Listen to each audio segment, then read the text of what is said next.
Hello, friends. This is Dave Hurwitz, executive editor at ClassicsToday.com, here with the greatest recordings ever. And today we're talking about Bruckner's Second Symphony, number 2. Oh, this one is such a problem. I mean, it's such a problem.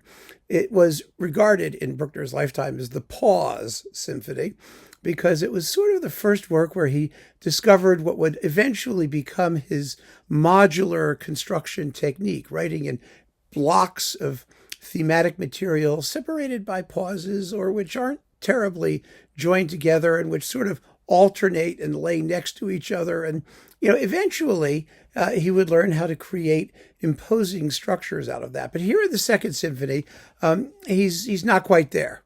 And because he's not quite there, the piece was terribly long, and he revised it a zillion times, and it was cut and chopped and pulverized and disintegrated and discombobulated in various ways. And there are 10,000 different editions of it. Actually, only like 3 or 4, but it's about 3 or 4 more than we need. And it's a lovely work. It's beautiful. One of the fascinating things about the very opening of it is that it was clearly the inspiration for the first movement of Sibelius's First Symphony. The very opening of the symphony is a tremolo with the cellos going, yeah, da, da, da. And then when the allegro gets going and the Sibelius first, it's chugga, chugga, chugga, chugga, chugga, yeah, da, da, da, da, da, da. I mean, boy, oh boy. You know what Sibelius was listening to. And actually, when Sibelius was a student in Vienna, it was just at the time that Bruckner's symphonies were getting their first disastrous performances. We know that he knew Bruckner's Third. It's a very interesting correspondence. But after that, they go their own ways rather differently, for sure. I mean, the Bruckner Second is... The problem with the Bruckner Second, particularly the first movement, the finale, is that they don't really know where they're going and how to get there. You could argue with that because they're very beautiful and the thematic material is very attractive all the way through. But the first movement is based on the usual 3 themes that Bruckner tends to do in his first movement things, but they're not terribly well contrasted.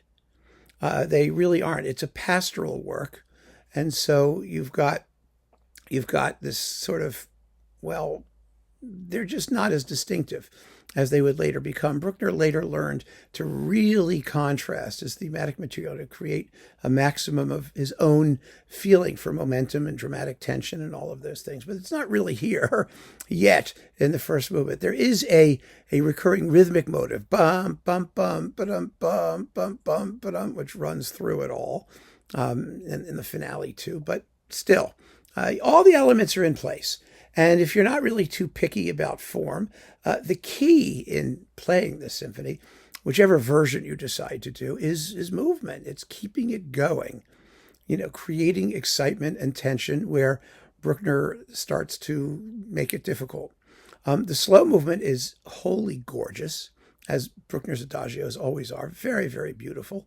In one edition, William Kerrigan, who was redoing the Second Symphony, decided to restore something that Bruckner cut for the horn at the end because it's such a beautiful passage for the horn, even though Bruckner cut it, thereby making a complete hypocrisy out of everything he said about Bruckner's various editions because he just decided unilaterally to override Bruckner's own judgment.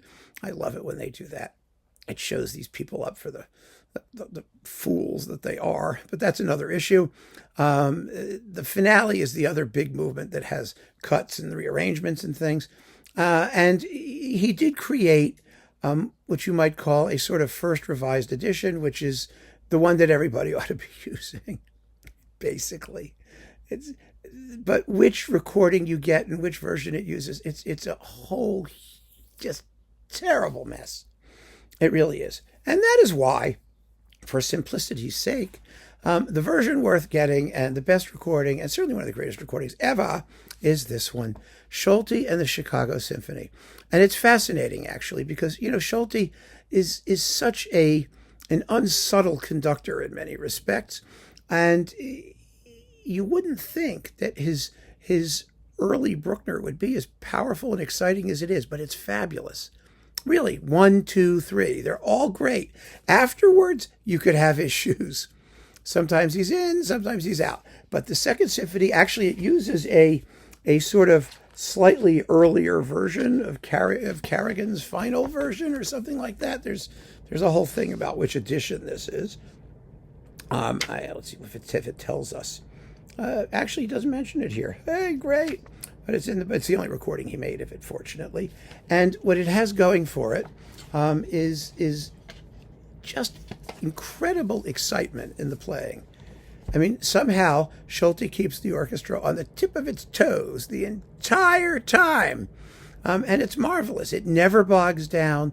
The first movement has great freshness, especially in that oft-repeated second subject. Do do do do do do do do do do do do. It does that 4,000 times, and it's actually really makes you want to hear what comes next. The adagio is beautifully played. It's not too slow, but it's slow, and it has that serene spirituality that Bruckner always aims for, and that Solti was not a serene spirituality kind of guy, frankly. He was like more like that. But that's okay. I mean, boy, they do it. The scherzo is thrilling, and the finale is a knockout. I mean, and he really drives it. I mean, he really drives it like it's the most exciting piece of music in the world. And that's what you got to do. Every other performance, just about, virtually every other performance, is just, it just, I don't know whether I would say it takes the music too seriously, or it doesn't take it seriously enough to really push it the way Bruckner, I think, intended, and the way the music can certainly sustain if it's going to, keep you interested all the way through, because it's long. I mean, the whole thing. Wait a minute. How long does it take in this performance? And remember, this is a quick performance. Usually it's longer, and that's a real issue. Up it up. Here we go. Number 2. 18 plus 16 is 34, 35, 41 plus... that's the scherzo, is 6 minutes and 14 and a bit. So we're talking, nearly an hour. And most performances will take a little longer than that. So if you're looking for a great Bruckner 2 and one of Solti's best recordings of anything, really phenomenal, grab this one. You will not be sorry. So keep on listening, friends. Thanks for joining me. Take care.